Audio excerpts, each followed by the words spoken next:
Hello friends, આજે આપણે દાળ ભાત બનાવીશું અને એ પણ સિમ્પલ તરીકાથી. તો જો પહેલાં મેં ચોખા ધોઈને બોઇલ કરવા મૂકી દીધા છે.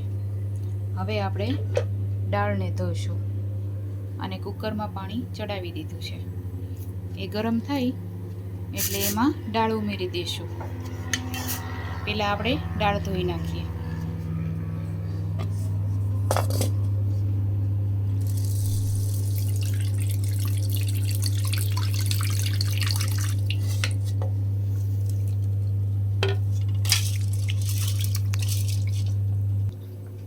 આપણી દાળ ધોવાઈ ગઈ છે અને મેં કુકરમાં ઉમેરી દીધી છે.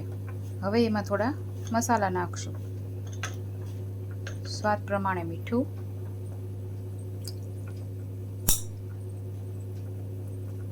અને હળદર,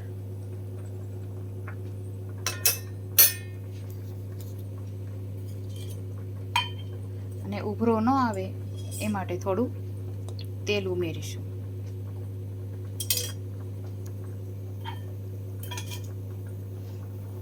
હવે આપણે કુકર બંધ કરી દઈશું. દાળ ચડે છે ત્યાં સુધીમાં આપણે ટામેટાં, મરચાં અને આદું અને કોથમરી સુધારી નાખશું. અને હા, આજે ભીંડાનું શાક થવાનું છે તો ભીંડો પણ સુધારી નાખીશું. પણ આનો વિડીયો હું બીજી વખત મૂકીશ, કારણ કે અત્યારે વિડીયો ખૂબ જ લાંબો થઈ જશે. તો ચાલો આપણે સુધારી નાખીએ. ચાલો, હવે આપણી દાળ બફાઈ ગઈ છે અને આપણા મરચાં, ટમેટાં અને આ લીધો છે ગોળ. ખાંડને બદલે મેં ગોળ નાખ્યો છે. તમને ખાંડ પસંદ હોય તો તમે ખાંડ પણ નાખી શકો છો, પણ ગોળથી વધારે સ્વાદ આવે છે. અને ધાણા ભાજી. તો આપણે આ બધું દાળમાં મિક્સ કરી દઈશું.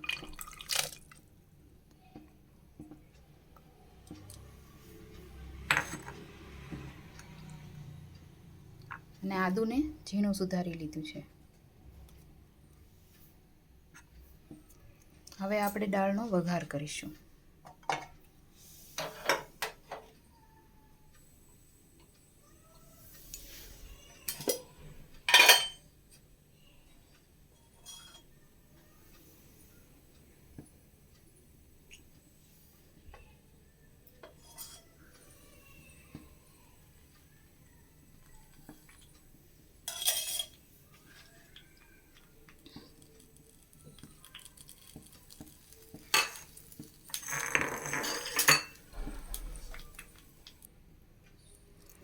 લીમડો પણ હું દાળમાં જ ઉમેરી દઈશ, એટલે બળી ન જાય.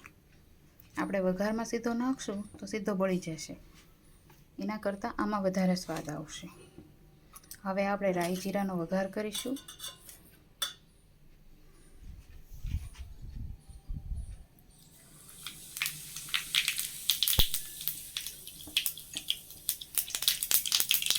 હિંગ નાખીશું.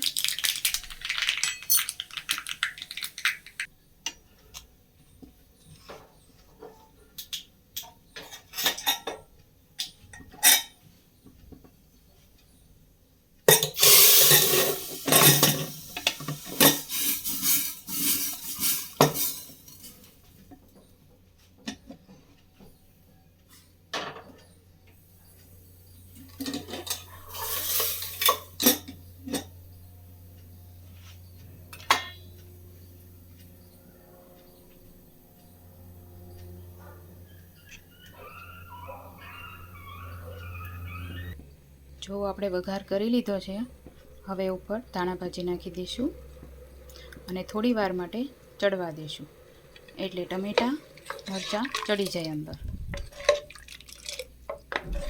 થોડી વાર ઉકાળવાનું જ છે, એટલે આપણી દાળ તૈયાર. એકદમ સિમ્પલ તરીકાથી, અને સ્વાદમાં પણ ખૂબ જ સરસ લાગે છે. નહીં કોઈ ગરમ મસાલા કે કોઈ વસ્તુ નહીં, એકદમ સિમ્પલ તરીકાથી. જો પસંદ આવે તો લાઈક, કમેન્ટ અને સબસ્ક્રાઈબ કરી દેજો. તો તૈયાર છે આપણા દાળ ભાતની રેસીપી. જો પસંદ આવે તો મારી ચેનલને સબસ્ક્રાઈબ કરજો.